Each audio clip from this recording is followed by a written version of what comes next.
Bonjour, mon nom est Jean-Baptiste Gouache, je suis avocat d'enseigne, de franchiseur, membre du Collège des experts de la Fédération française de la franchise. Je voudrais vous parler des risques judiciaires liés au recrutement des franchisés. Il existe en effet des risques liés à la signature par les franchisés de leur contrat de franchise que tous les avocats du cabinet Gouache Avocat connaissent et maîtrisent du fait de leur pratique judiciaire.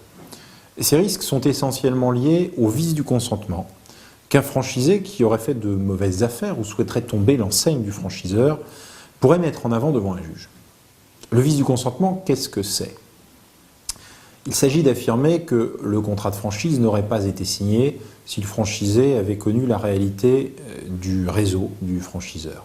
C'est-à-dire s'il avait connu par exemple les caractéristiques du savoir-faire, les résultats auxquels l'exploitation du savoir-faire conduisait ou l'état du réseau de franchise, avec notamment des résiliations qui auraient été cachées, ou encore s'il avait connu l'état du marché sur lequel le franchiseur lui propose d'exercer.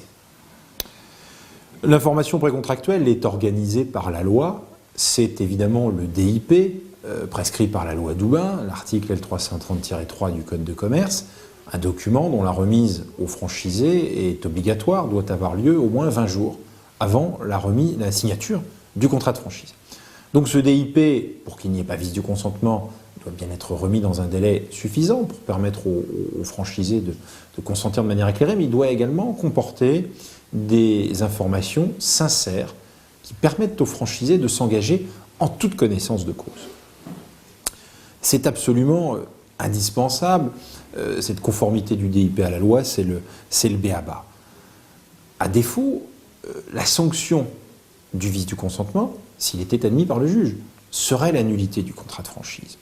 Or, la nullité du contrat de franchise entraîne la remise en l'état du franchisé, c'est-à-dire le remboursement du droit d'entrée et le remboursement des redevances versées. En outre, le franchisé peut prétendre à l'indemnisation de son préjudice. Ce préjudice peut consister dans le fait d'avoir des investissements liés à l'enseigne non encore totalement amortis ou d'avoir réalisé des pertes. Donc, en d'autres termes, la nullité entraîne la remise en l'état du franchisé dans la situation où il se trouvait avant d'avoir signé le contrat de franchise. On comprend bien qu'il y a là un risque financier extrêmement important. Il est donc coûteux de devoir faire face à la réalisation de ce risque et les franchiseurs doivent le prévenir. Alors, il existe une idée reçue et beaucoup de franchiseurs pensent que le DIP est la seule information précontractuelle. Mais non, l'information précontractuelle, qui doit être sincère et véritable, c'est toute l'information délivrée. Depuis le jour où on dit bonjour pour la première fois au franchisé sur un salon, où le franchisé va lire une annonce rédigée par l'enseigne sur un site tel que l'Observatoire de la franchise, toutelafranchise.com, les échos de la franchise ou AC Franchise, et va entrer en relation avec l'enseigne.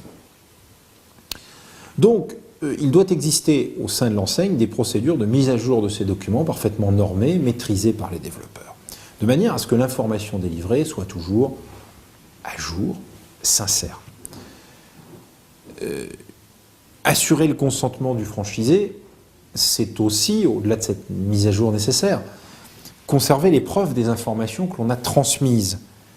Il s'agit de pouvoir prouver qu'elles étaient exactes, objectives. Cela signifie conserver les échanges, mais aussi conserver les sources de ces informations, de manière à pouvoir prouver au juge, si nécessaire, que celles-ci étaient parfaitement exactes et qu'elles n'ont pas pu tromper le consentement du franchisé qui en a été le destinataire.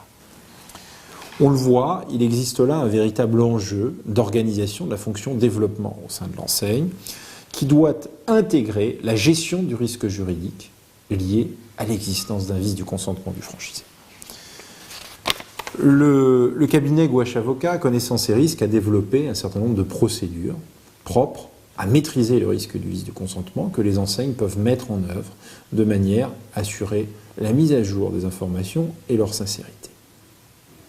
Ce point doit donc être pris en compte et travaillé par les enseignes pour améliorer leur pratique de franchise.